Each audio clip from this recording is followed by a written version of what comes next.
And again, remember, I'm not a doctor. Yeah. It just felt like something my body had that it had never seen before, and it was trying to throw all these symptoms at me to Yeah. alert me that something was fucked up. But they didn't like make any sense. They didn't seem connected So in it any didn't way. feel like anything you'd had before all at once. Like that's an Exactly. interesting way to look at it. So it's like your body's like, well, this is new. Let's try to fight Yeah. it and just give him Well, this is new. diarrhea. Let's try to fight it. Let's alert this body here that there's Yeah. something we don't understand that's going on. So we're just going to make odd things hurt for a while and see if we can get his attention. Oh, you got like joint pain and stuff. Well, just that powerlessness in the legs, just that weird feeling of not having my legs underneath me. Wow. Well, Yeah. you got lucky. It sounds like. I did. I got lucky. Did you have any visions? Did you have any moments of like, oh fuck, this is it? I guess I was maybe a little afraid at first, just Yeah. because I didn't know what the intensity was going to be. You Yeah. know?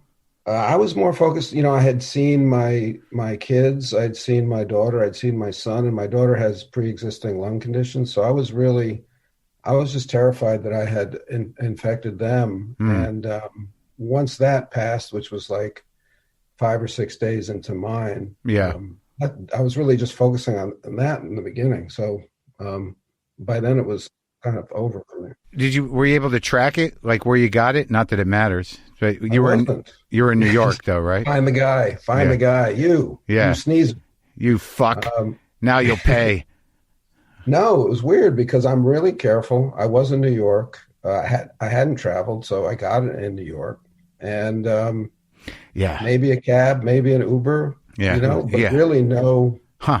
like event. That's the scariest thing to me is like I'm doing N95 mask. I go out with a plastic shield. I do. Yes. It's like, and now I've gotten this far without Yeah. getting it. Now the vaccines are in trucks somewhere. And I just have this horrible fear of like, if I get it in the next couple months, I'm going to be, are you fucking kidding me? So all that work, why didn't I just get it at the beginning? Exactly. Well, I can't answer that. I can't answer that Because for I you. was scared and terrified and careful, and I go this. But now there's a version out here that is highly Yes. contagious. Everyone, 1 in 3 people the way they talk about it, like 1 in 3 people. It's almost like we're trying to get it here. We're getting close. Yeah, we're getting that herd immunity going. Oh yeah, I don't know if that's gonna. I don't know if that just works on a county level. Well, there's also culling the herd is the problem. You got to cull the herd to get to the herd immunity. Well, that seems to be happening, and that's the sad part about the whole thing. So you're out here to work you're just doing 5 days reshoots. Is that what you said?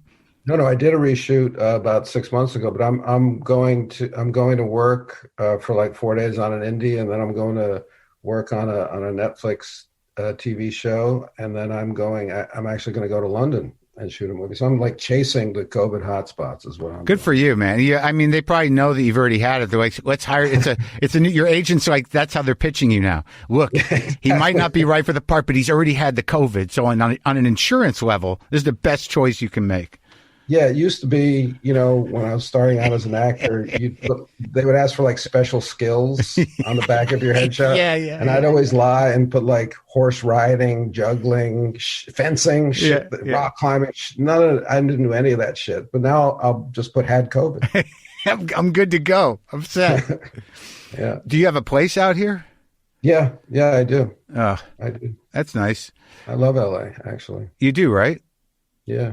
Do you? I guess it's like it can't. This whole. I mean, I'm kind of delusional, or not delusional. I'm just so detached now. It's hard to remember what things used to be like. I can't imagine what New York is like. It's just like this weird ghost town, right?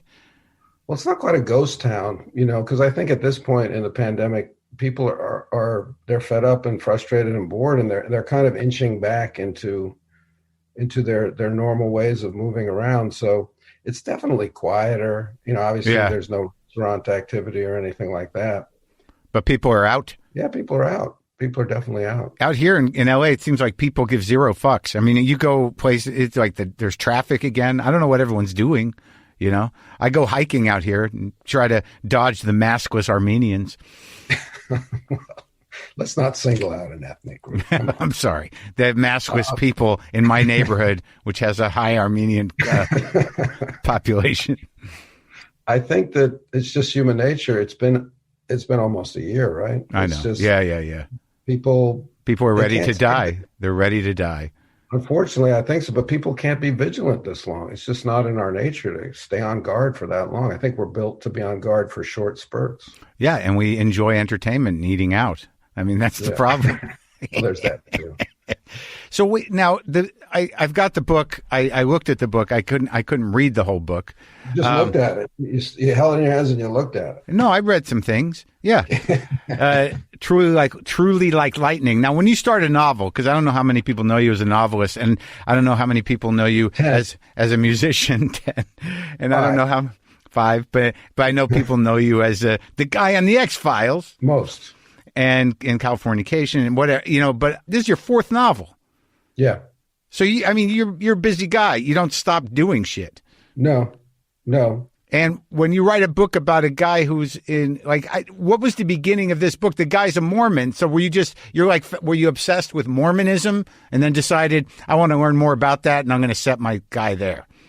Not at all. The beginnings of this story are from 20 years ago, actually, when I was doing the X-Files. Yeah. I had written an episode that was kind of based on a guy named, not based on, but had used this guy named Marc Hoffman as an inspiration. And Marc Hoffman was a Mormon forger and a murderer and a bomber, actually, he ended up being. He's in prison now. And he forged Joseph Smith's letters. Oh, I kind of remember this. When was it? Yeah.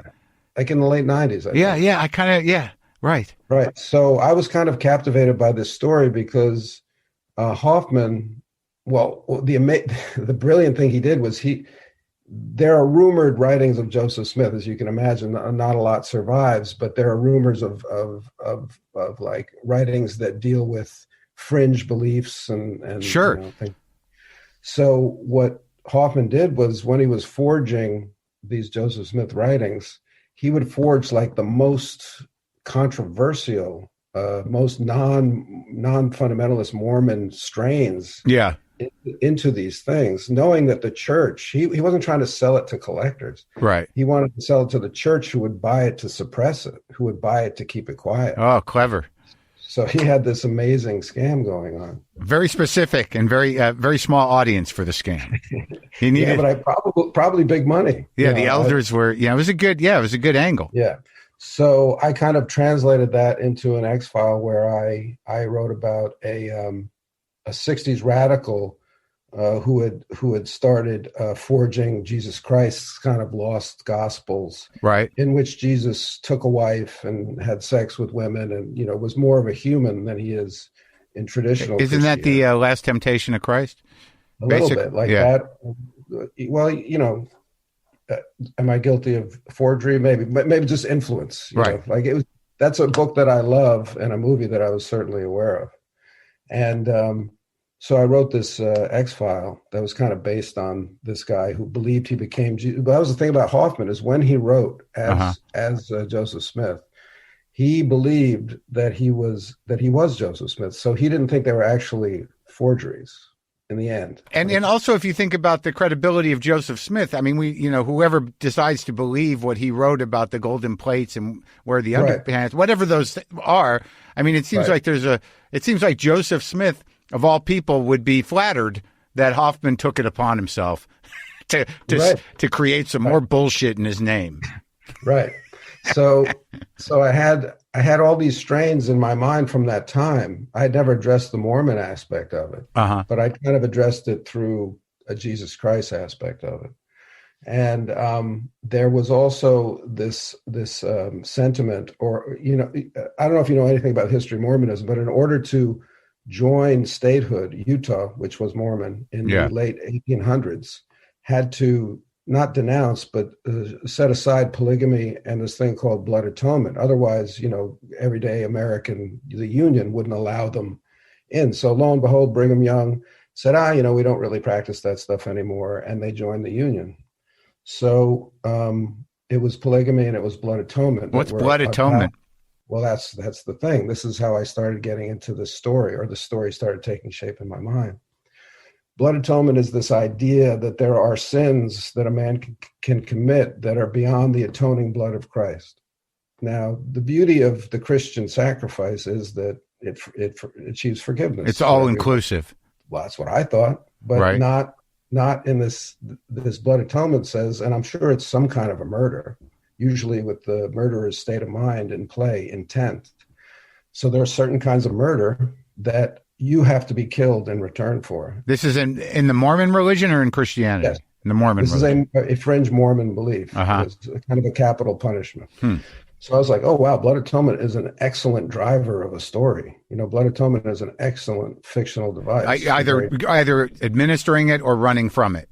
Both, right. or deciding, in my case, it's a father and son. The father is looking at his son thinking, do I have to, in order to save my son's soul, do I have to kill him? So I was like, wow, this is the kind of stuff that I really like thinking about and I like writing about. And I thought if I could write a tale or a novel that was, not a religious novel at all, but around these issues, I use the word fun, because the middle of the book is kind of comedic because you have these 3 kids who have been raised in Agata Davida, which is what they called their compound in the desert, haven't seen any other humans their whole life. They basically lived in this bubble. Wow. And they get taken out and put into Rancho Cucamonga High School. Mm-hmm. So the middle is this very fish out of water culture, cultural innocence trying to survive. The weirdo Mormon kids. Yeah, exactly. Right. So I don't know if that answers your question, but it's like my interest in Mormonism was then driven by my knowledge of these strains within it. I really liked the idea that, that they had pushed aside these, and not anti-American, but on, things that America couldn't handle, like polygamy or blood atonement, in order to join the Union. And then I had studied with a guy named Harold Bloom at Yale when I was a graduate student. That guy, huh? Brilliant. I mean, just the most brilliant mind I've ever been around. What was his big book? The Anxiety of Influence. How'd you reference him in your mind? He had written about Joseph Smith, and he called him an American genius. And I was like, what the fuck, Joseph Smith? One of the great hucksters. Well, yes, but I read Bloom on Joseph Smith, and it informed my book in that Bloom talks about Smith as, his whole anxiety of influence, Bloom, is about being belated. Like, here we are, you and me, we've come in the 21st century. Mm-hmm. There's a lot of genius behind us. Yeah. There's not a lot of stuff we can say or do that's new. We have that anxiety of influence. We can't be better than our betters and the people that came before. It's very difficult. But so that's a condition, not a fact. That's a condition, a psychological condition, right? Or a literary condition for Bloom, right? Literary / psychological condition. So what he says about Joseph Smith is, it's in the name. They're Latter-day Saints. Smith is taking this backwards-looking religion, Christianity, which is based on something that happened 2,000 years ago, and those miracles. And he's saying, no, that shit's still happening. We're saints now. We can. It's very American. It's like, no, you're a god. I'm a god. We're all gods. We're all saints. Yeah, miracles are still happening. Yeah, we can move Jesus to the States. He's our guy. It's an American. Right. Yeah. No, I like the idea of it being an American phenomenon, but I think what you're addressing then is that the notion that even though Brigham Young said, all right, we're on board with being part of the Union, but secretly we've got our own code and we've got our own laws and we've got our own way of life. It's interesting you say that because there are, I don't know if it's historical fact, but there's been heavy rumors that, I don't know if it was Smith or Brigham Young that had tried to negotiate with a foreign country while they were to move the church there. Like, yeah. I don't know, just doing negotiations, not allowing the American government to do it. Right. Well, it is, Salt Lake City is one of the only, kind of functioning theocracies in this, I would say the only one in this country. But it is that. I mean, you go to that town, you're like, we're in it. This is how this is here. That was my fear when I had like the vague cloud of this novel idea in my mind about a year ago. I was like, oh fuck, I'm going to have to go to Utah. Nothing against Utah, but it's like if I want to know what it looks like and feels like and sounds like, I I could go there for some months and really get the lay of the land, and It's nice there.